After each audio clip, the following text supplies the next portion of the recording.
এতিয়া কোনোবাই মোক কৈছে মামা কাট অফ নম্বৰ বহুত হ'ল। কাট অফ নম্বৰটো চৰকাৰে নিয়ন্ত্ৰণ নকৰে। যদি ৩,০০০ পোষ্ট থাকে, আমি ২জন কৰি বা ৩জন কৰি উত্তীৰ্ণ প্ৰাৰ্থীক মাতো। ৩,০০০ পূৰণ ২, ৩,০০০ পূৰণ ৩, ৯,০০০। মেৰিট মতে ৯,০০০ নম্বৰটো আহি যোৱাৰ লগে লগে ৯,০০০ নম্বৰ লাভ কৰা ব্যক্তিজনৰ যিটো নম্বৰ, সেইটোৱে কাট অফলৈকে ৰূপান্তৰিত হয়। কাট অফ কোনেও বনাই নিদিয়ে। কাট অফ ছাত্ৰ ছাত্ৰীসকলৰ পৰীক্ষাৰ ফলাফলে নিৰ্ণয় কৰে।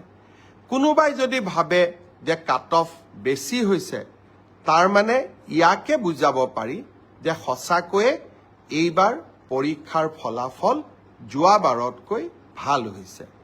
অসম পুলিচৰো দ্বিতীয় কাট অফ নোলায়, কিন্তু বছৰটোৰ শেষৰ ফালে আমি আকৌ নতুন অসম পুলিচত খালী হৈ থকা পোষ্টসমূহ আমি এডভাৰটাইজ কৰিম।